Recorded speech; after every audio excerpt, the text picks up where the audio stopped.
Maryland, studying electrical engineering with a minor in engineering leadership development.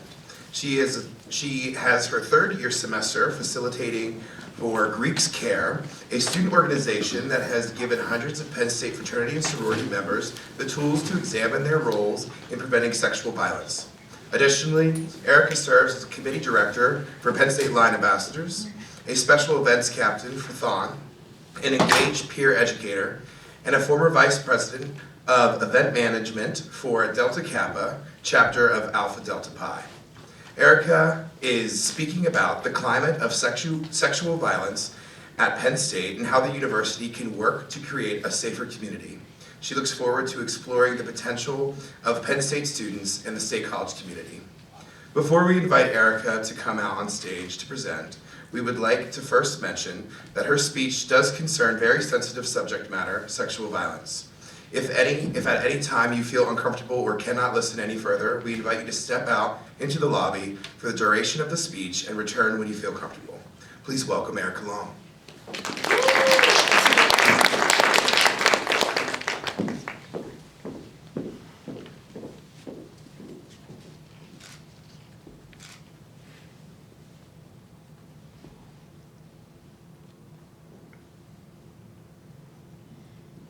Sorry, I'm a little shorter than him.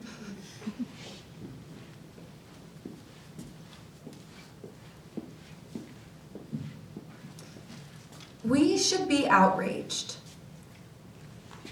According to Penn State's Sexual Misconduct Climate Survey, 1 in 3 women and 1 in 10 men have experienced an attempted or completed sexual assault within their time at Penn State.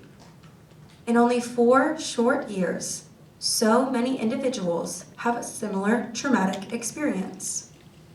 Why do we keep fostering an environment where this is okay?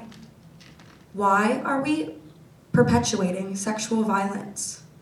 Why is it a rite of passage to be sexually assaulted during your time at Penn State? Why does this keep happening? The problem of sexual misconduct at Penn State is produced by many cultural and structural issues, which is facilitated by the university administration and the student body. Sexual misconduct is treated like an individual's problem. You must protect yourself from perpetrators. If you are in a situation, you must remove yourself. And you're welcoming on in advance if you're dressed immodestly. So, these all focus on the individual and place blame and responsibility on the victim. And why are we focusing on changing the issue from the side of the victim when we should be reversing the stigma and focusing on ending sexual misconduct as a whole from the perpetrator's side and ending it from happening in the first place? Ending sexual misconduct needs to be seen as a community effort in order to be solved. Penn State prides itself on having people from so many different backgrounds and from so many different places, but this makes it challenging to ensure that all people have the same level of education when it comes to the problem of sexual misconduct. So, how are we going to put everyone on the same page if they don't have the same baseline of understanding from when we're approaching the problem? Knowing this, Penn State needs to institute a shared and educational program to ensure that all students know what sexual misconduct is, how to prevent it, and what our part is when we're going into our community and making change. The Gender Equity Center is a wonderful resource for educating students. They oversee an organization called It's On Us, which is a national movement for ending sexual assault. Here at Penn State, It's On Us provides programming, workshops, and peer education, promoting that it's on all of us, not just victims and survivors, to put an end to sexual violence. However, it's true that this organization is moving in the right direction, but there's a lack of student buy-in and even awareness of the program entirely. In addition to It's On Us at Penn State, we have an organization called Greeks Care. Greeks Care is a 6-week course for students in the Greek community promoting what sexual misconduct is, how we can adequately provide consent to our students, how we can be active bystanders, and what we can do to make change. I've had the opportunity to participate in this program, and I've become a facilitator for the past 3 semesters. During my time as a facilitator, it's been upsetting to see the lack of student buy-in, the lack of progression, and the lack of involvement of these students. So we need to change. It's no secret that in the Greek community, there is a higher level of sexual misconduct that happens. So why are programs like this optional for these chapters? Why isn't it required? We're required to take classes in for our careers to make sure that we're adequately prepared. So why are we going into the community not adequately prepared for what we're supposed to see and how we're supposed to create this culture of change? So Penn State needs to work with our Greek community and with Greek organizations as well as the entire student body to change our minds on this issue. There's a lack of motivation amongst students that can be fostered by several different things. However, we are busy and it's hard to put yourselves out there and find new ways to promote the issue and how to solve it. So Penn State needs to understand this and put something in place in order to take that barrier off of students and make a community of change.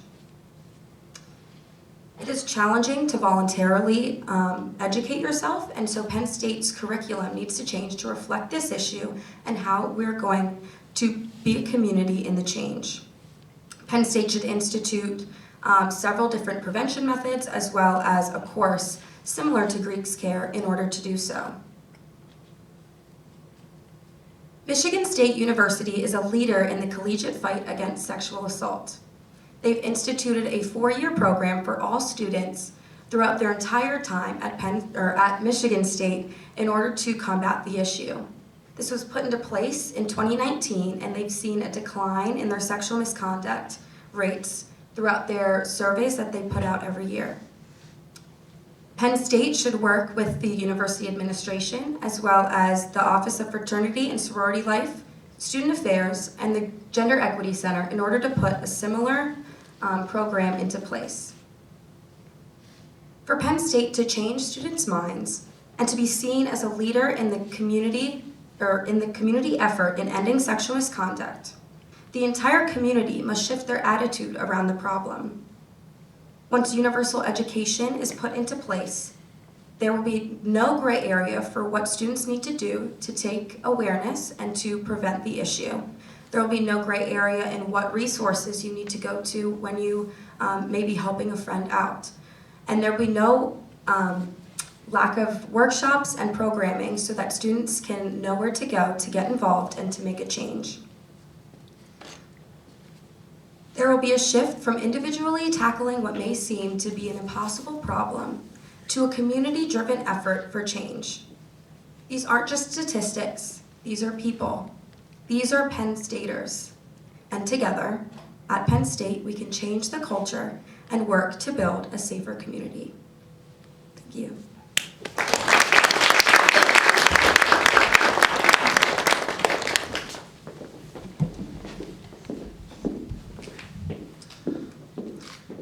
Alrighty, thank you, Erika. We are now going to move on into our first general Q&A session to discuss the first presentations. If we could bring out Erika and Kaden.